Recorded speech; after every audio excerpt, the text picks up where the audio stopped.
maka malaikat maut turun ke sini. Makanya ketika sakaratul maut sudah datang, maka yang baca Quran hentikan. Kenapa? Oh, memang gitu ya. Jangan semakin kenceng. Ayo Pak, insya Allah Pak, gitu. Al-Baqarah Pak, Al-Baqarah Pak. Al-Kahfi, Al-Kahfi. Enggak lah. Yang baca Quran berhenti dulu. Kemudian digantikan dengan kita mentalkin. Antum agak ke sana dikit. Masya Allah ya. Orang yang meninggalnya kooperatif ini.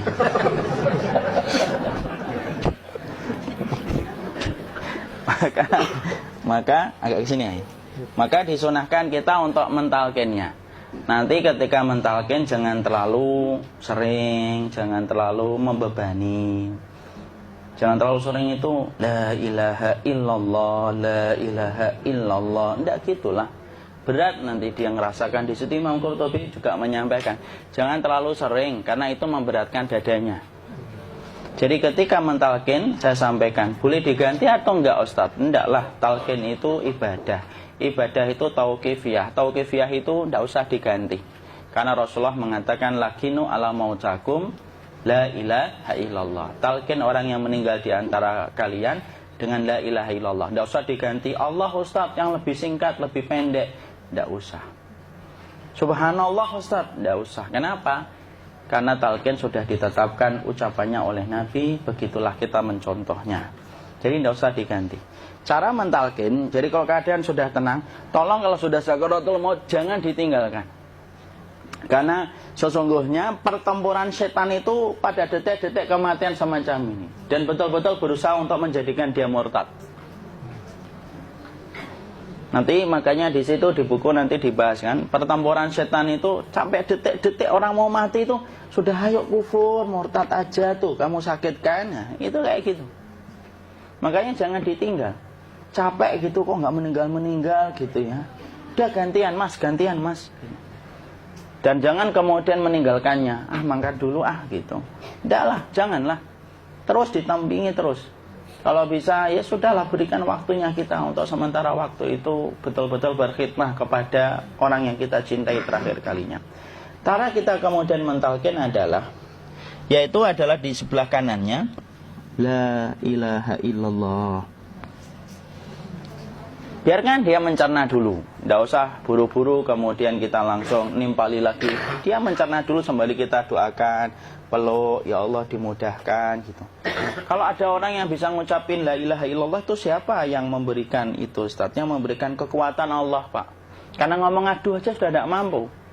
Makanya Allah berfirman dalam surat Ibrahim, yusabbitullahu alladhina amanu bil qawli tsabit fil hayatid dunya wa fil akhirah. Allah teguhkan perkataan orang yang beriman dalam kehidupan dunia dan akhirat. Dunia itu ya ketika menjelang kematiannya. Makanya dia bisa ngomong la ilaha illallah. Sebenarnya ngomong aduh aja udah gak mampu. Kalau bisa ngomong, dia pasti ngomong aduhnya dulu. Tapi Allah yang menggerakkan. Ngomong la ilaha illallah. Makanya makana akhiru kalamihi la ilaha illallah dakhalal jannah. Barang siapa akhir kalamnya itu adalah la ilaha illallah, pasti masuk surga. Makanya kita lagi la ilaha illallah. Dah. Cara dulu. Enggak usah minta diburu-buru ya. Enggak usah gini. Ayo la ilaha illallah. Ayo.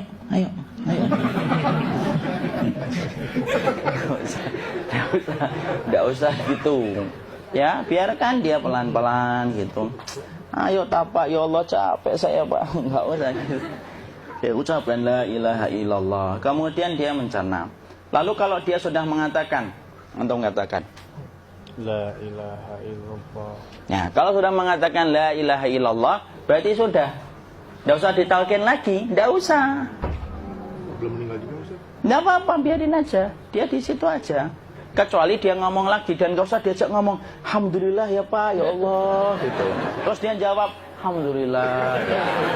Itu berarti ucapan terakhirnya alhamdulillah. Atau ketika habis ditalkin la ilaha illallah, dia ngelihat air. Nah, itu berarti ucapan terakhirnya air. Talkin lagi. Nggak usah marah. Aduh Pak minta air. Mau minta air nanti aja dikubur gitu loh. Jangan gitu. Biarin aja. Jangan kemudian setelah la ilaha illallah La ilaha illallah. Terus, ayo tutup, awas ya ngomong lagi ya. Nggak usah gitu juga. Maka kemudian setelah la ilaha illallah sudah, nggak usah diajak ngomong gitu. Terus kemudian nggak usah ada anaknya perempuan, ya Allah Pak, sudah bisa ngomong la ilaha illallah, usah gitu. Cukup dalam hati alhamdulillah gitu. Diam kita dengerin gitu. Disitulah nanti biasanya tadi detik dia terakhir. Dia nanti ngeliat di sini Pak, prosesnya itu. Nanti kaki langsung sebagian jempol dingin dia. Kaki, telapak kakinya langsung kalau kita geningkan dingin kayak kaki yang kena AC langsung. Kemudian dia langsung ningkup gini, dikit dia, mulai kaku dia. Atau kalau enggak, gini dia. Langsung kayak jatuh, kayak kepala nanti yang paling terakhir. Kepala itu pasti ada gerakannya Pak, ini meninggal itu. Pasti gitu. Pasti gitu. Karena apa? Sudah tidak ada beban ruh yang menahannya. Ya, cabut ya, set pelan, maka kemudian malaikat itu. Tapi tetap sakit lah. Walaupun dikatakan ringan, tetap sakit. Maka kemudian sakit gitu. Set ngelewatin sini. Jantung kemudian sudah tidak berfungsi.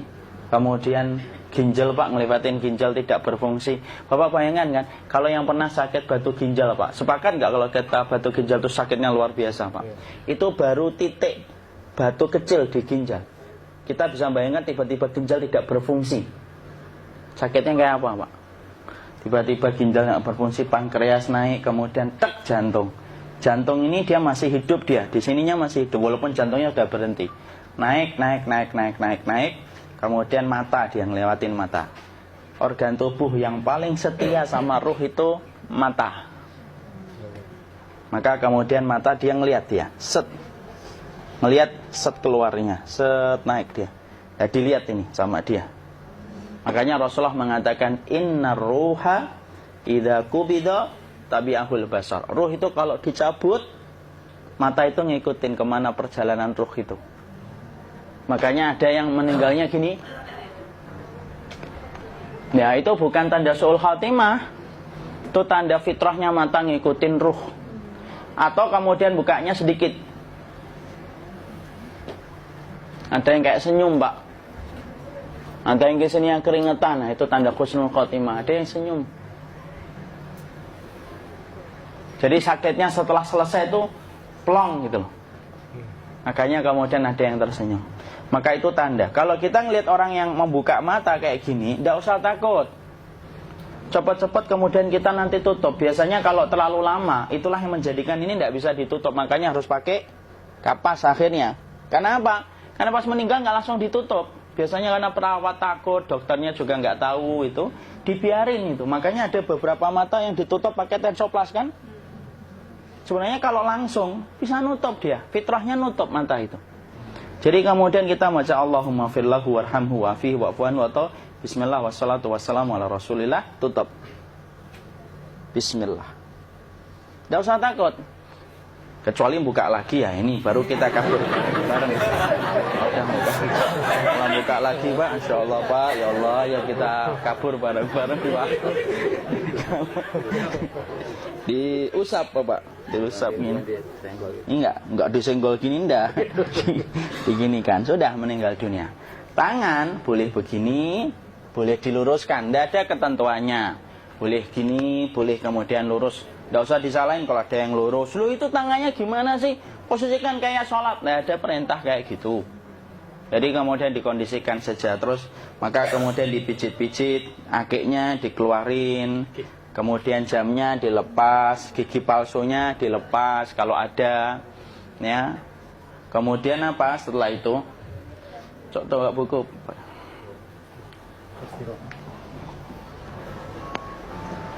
Kemudian kalau bisa awal-awal kemudian taruh buku atau sesuatu yang agak berat di perutnya ketika baru meninggal dunia. Kenapa kemudian ditaruh kayak gini? Bukan apa-apa, supaya membantu sisa-sisa pencernaan dia untuk keluar. Nanti Pak, biasanya kalau kita taruh agak yang berat gini atau kemudian kita gini-gini kan, ini udah makan belum lagi? Udah makan belum makan kok udah gede ya? Maka pencet-pencet kayak gini biasanya nanti ketika dimandikan, nah pas dimandikan diginikan saja. Nah ini dia sudah keluar di belakang, dia gini. Terus nanti keluar dia. Nah ini keluar langsung di belakangnya. Dan memperlakukan orang kalau sudah meninggal dunia itu yang lembut gitu. Kenapa? Inna kasra admil mayyiti kakasri admil hayyi. Mematahkan tulangnya ketika orang sudah meninggal dunia itu lebih dia rasakan sakit ketika mati daripada ketika masih hidup. Tuh Islam itu sampai sama orang mukmin itu kalau sudah meninggal aja sampai selembut itu. Kok hidup kasar itu kebangetan dia jadi orang itu. Mau sampai orang mati itu kemudian disuruh yang lembut, kalau ada aib disuruh nutup, tidak boleh diceritain. Misalkan di belakangnya beliau ini ada tompel, gagah-gagah tompelnya gede gitu, tidak boleh cerita. Masya Allah loh, sampai segitunya sunnah itu ngajarin kita untuk nutup aib. Kalau ada orang belajar sunnah sukanya buka aib, nyari-nyari kesalahan orang, sunnah yang mana dia pelajari itu, saya bingung. Makanya kemudian gini, setelah selesai maka kemudian tutup dengan kain. Maaf ya, ya. Ya. Nanti kalau nggak kuat napas ngomong ya. Maka ditutup kayak gini, ditempatkan kemudian jangan di tanah tapi di atas dipan. Karena apa? Syekh Abu Malik Kamal Said Salim dalam Sahih Fikih Sunnah menyampaikan supaya tidak cepat busuk. Dia taruh di atas. Kemudian ditutup pakai kain apa saja, ya, sembari nanti kita mempersiapkan tempat mandinya, tempat kafannya dan yang lain sebagainya.